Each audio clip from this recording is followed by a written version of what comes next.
something I want to share with you and all of you is, it's a paradox I'm about to say, but it'll land where it's supposed to land. You know, in each of you today and in almost every conversation I've had on these sanghas, I feel a struggle going on. And I know the struggle very well, but just know that the acorn is destined to become the oak tree. If you give it good soil, water, sunlight, and air, the entelechy, the guiding intelligence of the acorn is destined to be an oak tree. As long as your heart has a genuine intention to grow and become, the oak tree is inevitable. So how does that play out in real life? Sometimes I'm tired too, and I know I need to go to bed, but I also know it sure is nice to have half an hour to sit and watch a movie and just be entertained and give myself permission to not try to be an ascetic yogi and force myself to go to bed and you know, get so rigid with my development that I begin to feel frustrated that I don't have time to live. So every now and then it's good to smoke a joint. It's good to eat something that you shouldn't eat.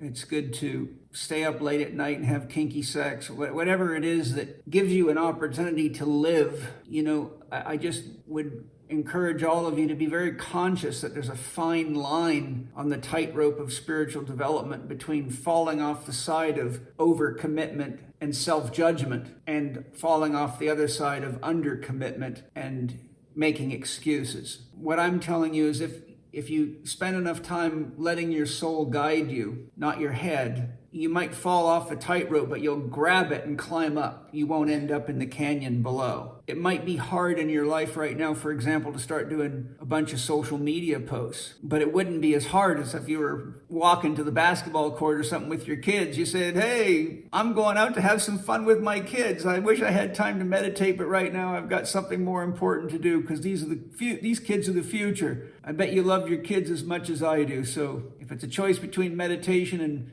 raising healthy kids, make that your meditation. Lots of love. And that took 47 seconds.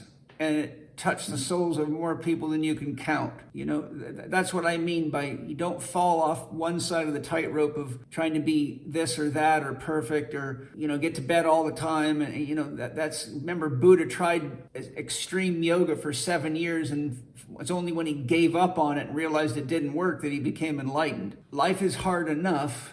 Try not to make it harder. You know, this all boils down to a very simple principle, which fortunately for me, I'm quite good at. Just be honest with yourself. Be honest with yourself. If you commit yourself to a gong and it's watching TV or doing the gong, don't break your commitment because that would be being dishonest with your commitment. But if you're not committed to something like that gets in the way of watching a show or doing something that feels good to just say awe and just to kind of take the stress of outputting and being a daddy and being a hardworking man, etc., then eat the fucking ice cream once in a while, metaphorically. That's a very narrow tightrope right there.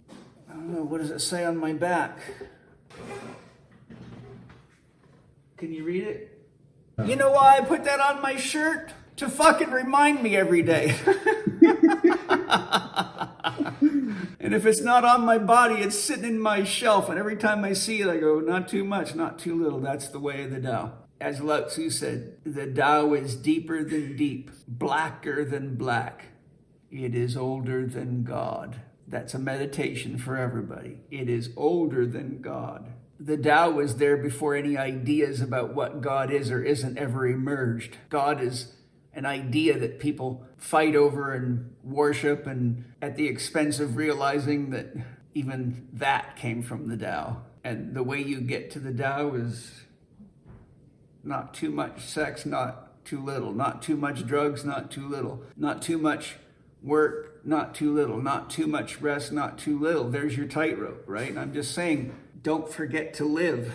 Isn't it true, all of you, that most people that need our help have forgotten how to live? Like, they think they're living when they're up all night scrolling on fucking social media. That's not living. Yeah. Life is not a spectator sport. People work themselves to death and die of heart attacks. That's not living. They got millions of dollars in the bank, but they're broke on the inside. Well, God says yes to that too.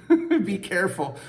anyhow, I won't rattle on. I just, that's what this picture is. That's my reminder to myself. I've got just as much darkness in me as I do light, and too much light makes me a pain in the ass to everybody. Too much dark makes me a problem.